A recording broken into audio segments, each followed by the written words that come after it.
Hello, ladies and gentlemen. Welcome back once again to Mother 3. When we last left off, we completed Chapter 5, and, well, we saw the fall of the Thunder Tower and the fall of Facade, and then took a fall ourselves off of a dangling rope ladder because, well, we weighed a little more than the operating specs of the rope snake. So, today we're going into Chapter 6, the Sunflower Fields. This is the most difficult chapter in the game. It's got the most riveting gameplay, and frankly, I don't know if I'm going to be good enough to beat it for you, but I'll do my best.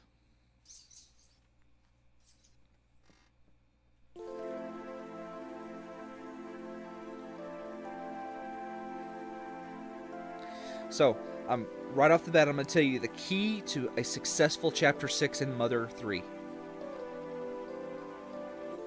The key, and I need you to listen closely, is to walk left. Don't walk right, because if you walk right, you won't trigger the cutscene to end the chapter. So if you walk right, you actually just walk infinitely. So that's what this chapter is. You're just walking left in the sunflower fields the entire way. Not a real big fan of this chapter. It is a really long walk to trigger the cutscenes. I do like the idea of it, sort of, but I think I would have handled it differently. I'm actually a really big fan of, like, event-driven music, where you have situations where if A is happening, play this song, if B is happening, play this song, and that's something that, like, games don't do enough of. And I think if I had designed this chapter, well, first of all, I would have made it, like, way shorter. Like, this walk would not take nearly as long as it does. Probably, like, even if they cut it in half, it would still take too long. But what I would do is I would get me a nice, beautiful, I don't know, 2-minute song, something like that. Like, this song is actually not that long, the music they're playing now, and it loops pretty frequently. But what I would do is I'd do, like, an audio cue to make you... Because my first my first reaction to this was like, okay, walk right. Because you always go right in video games. Always. Like, having to go left goes against years and years and years and years, decades of training. Like, at that point, you're not even subverting expectations. You're just being mean. But, like, I would have it to where, like, if you move right, no music plays, and if you move left, well, first of all, I would have it to where you can't walk too far to the right. Okay? And I would probably make it where you can't go up and down like this, and I would make it to where as you walk left, the music plays. And if you stop walking, the music stops. And basically the segment ends about the time that you get to the end of it. Probably have to, like, redo it a little bit, because, you know, obviously you can walk up and down whatsoever. But, like, there are better ways to do it than this. I know this is supposed to be kind of like a semi-emotional scene, but ultimately this is a video game, and we need video game things to happen.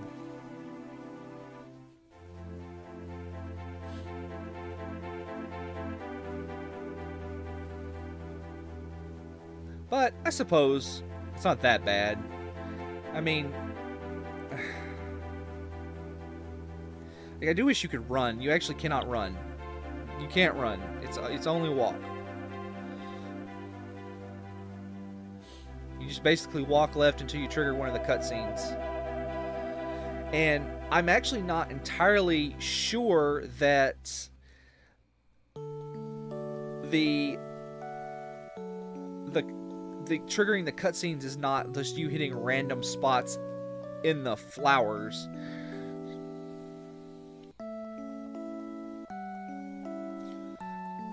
because the last time I did that, it was like I timed it just to kind of give myself an idea of how much I'd have to talk here. And currently I'm at 5 minutes and 15 seconds or so on my recording. When I timed it, I got that cutscene at 7 minutes. So, like I said, I'm not sure that the cutscenes are even. It's just I'm not even sure it's a function of you walking to the left. I think you might I think it might be like 1 or 2 screens that you're like cycling over and over and over again, and that you have to hit like hidden buttons or something. I don't know. But thankfully we got Boney back, so we're not entirely alone.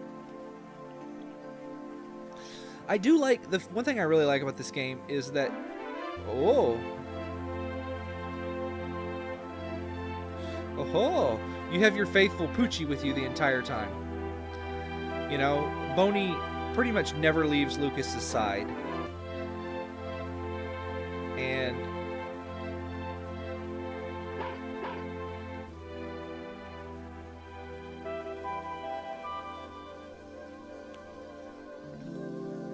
I really like that. This actually took a lot less time.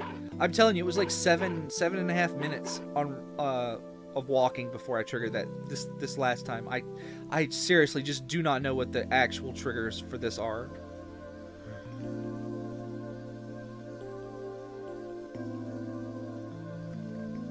Maybe there's an element of randomness to it, and it is just walking left? I don't know.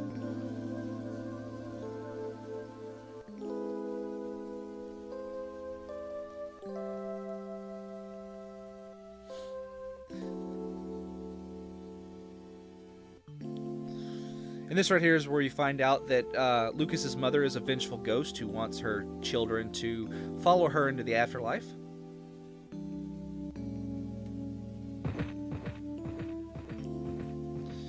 As she lures her son to his death off of a cliff.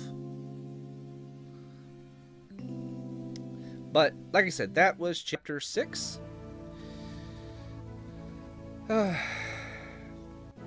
Not really the finest moment in this game.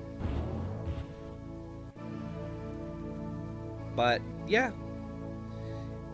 I guess you could kind of forgive it, though, because the next chapter, Chapter 7, is a humongous bulk of the game.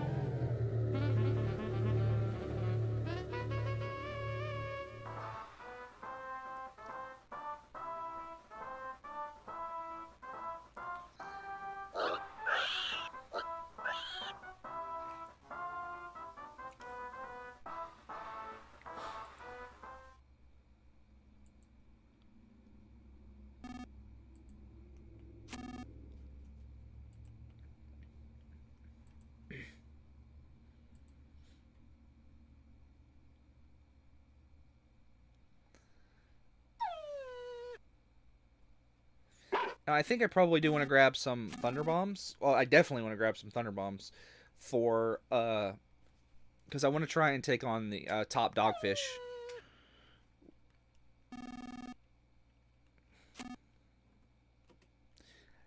It's not so much she saved our lives.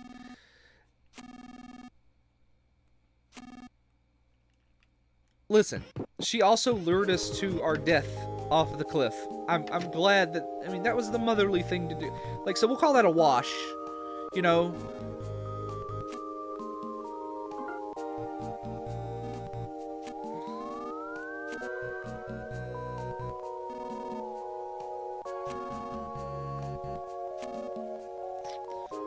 We'll just call Hinawa's actions there a wash, because, you know, luring your son off of a cliff, probably not good parenting, but on the other hand, she did have the kindness to tell her father to, like, you know, hey, break his fall. Yeah. Okay, so we are back in Tazmily.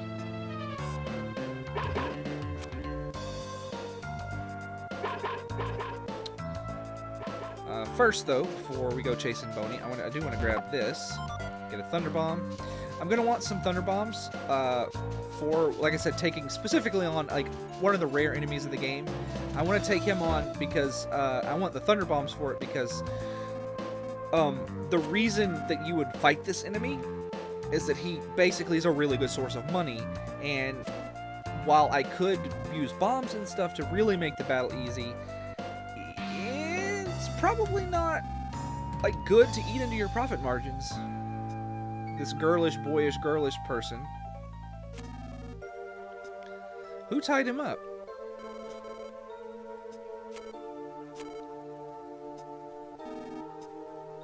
Yeah, sure, go ahead.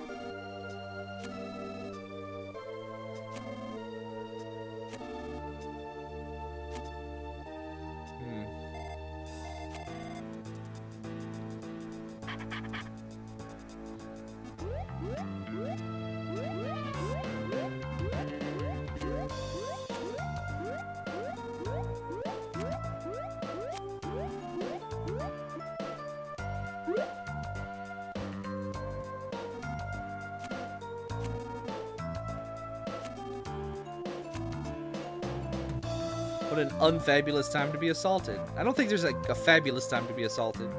Ever.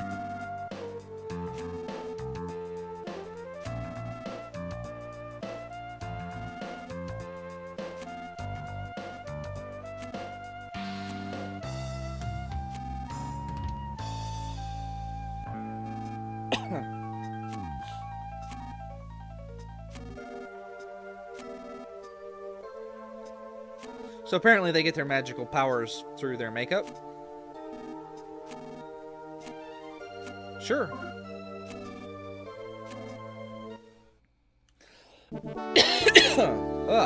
Sorry. Don't like coughing into the microphone, but I got something in my throat.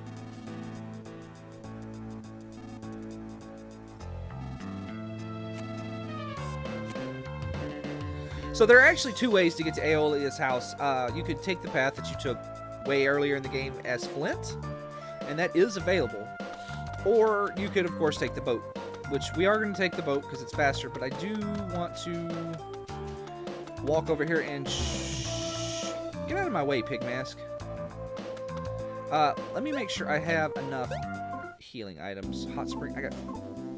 You have 3, you have 4. Okay.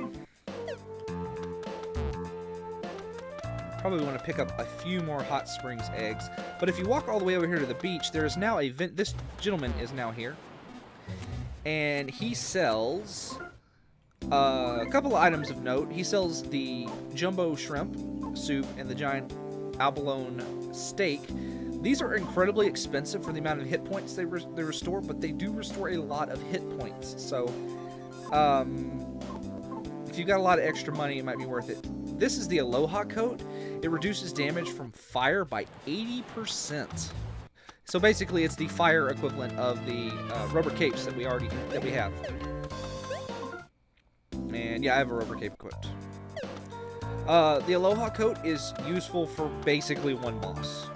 But before I go on up, I do want to go and let's see. Let's buy 1, 2, 3, 4, 5. Let's just fill up my inventory here with Hot Springs eggs. Okay, ladies and gentlemen, I did my item stuff off screen there. I went and got Hot Springs eggs, and I filled my inventory up with Thunder Bombs. The reason I grabbed so many Thunder Bombs is I'm going to be taking on an enemy here in a little bit called the Top Dogfish. And the Top Dogfish is... You could actually take the Top Dogfish on in Chapter 5. And in a lot of ways, he's actually easier to take on in Chapter 5 because you have Duster in the party, and Duster can use the Siren Beetle to spin the Top Dogfish around. But I wanted to actually show the Top Dogfish off in this chapter where most people are most likely going to fight them, because you are not required to go to the area that the Top Dogfish spawns in. And in fact, if you go over there, the monsters are really, really powerful. So you really don't necessarily want to do that.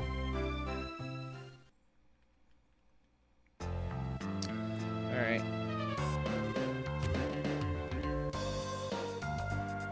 Like I said earlier, you can actually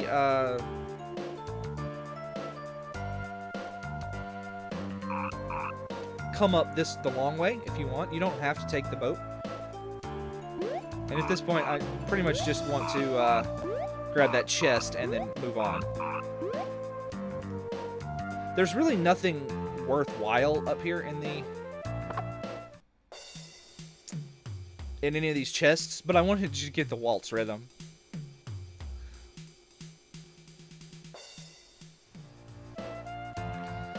Alright, now that that's out of the way.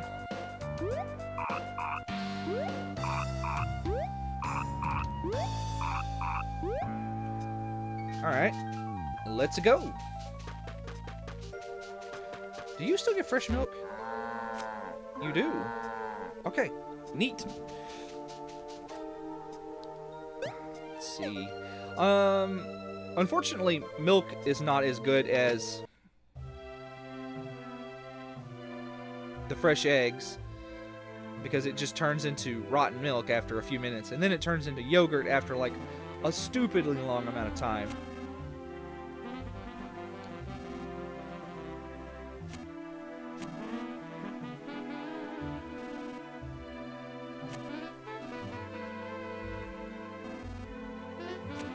What a shock!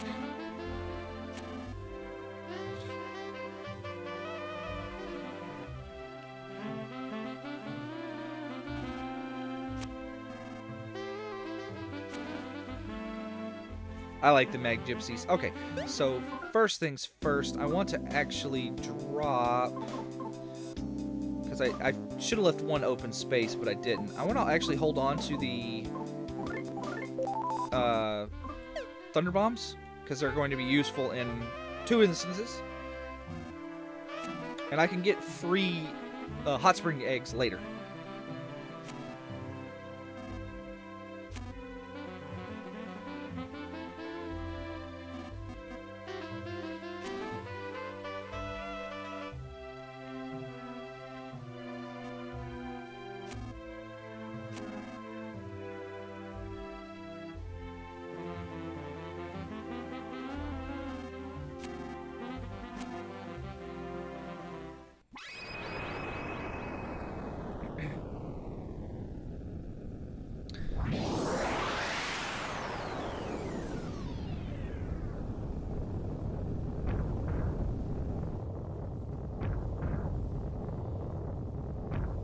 Boy, that's ominous.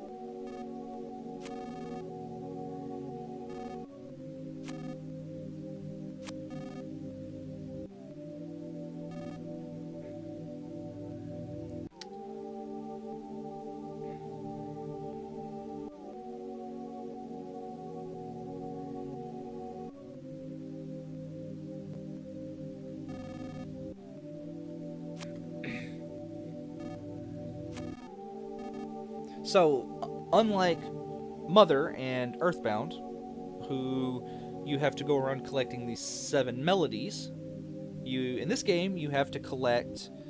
There are 7 needles that are sealing something.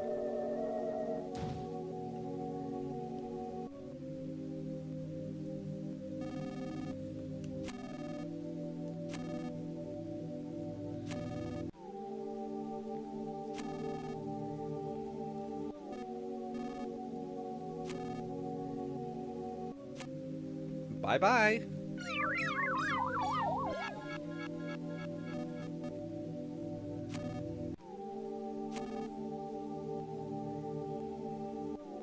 I don't know, she seemed to be kind of mean to me, but okay. and kind of callous. But if you check her, you get Aeolia's Memento. So the mementos are the razors and lipsticks. There are multiples of these in the game. They are consumable, and they are used up automatically every time whoever got them equipped dies. It brings them back to life with full hit points. Alright, so we have these enemies here. This is pretty much the only enemy in here. I think the Cleocatra. The Bros might be also in here as well. So for the Cleocatras, you pretty much just want to hit them with love.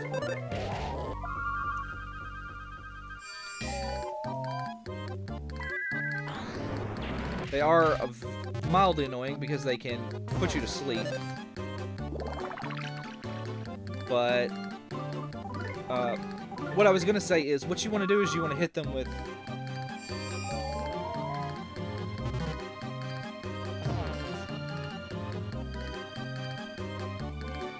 Okay. I'm glad he dodged being asleep while he was already asleep. It's wonderful.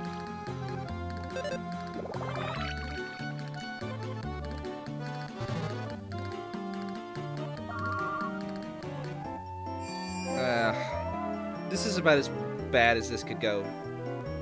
Alright, so what I was going to say is the best way I found to deal with these guys is to... well, that just undid all of the stuff that I've done. You hit them with love, have Boney attack them, and then hit them with love again, and they die. More or less. That's what I was going to say. They've only got like 300 and something hit points. They might have less than that. They have 312 hit points.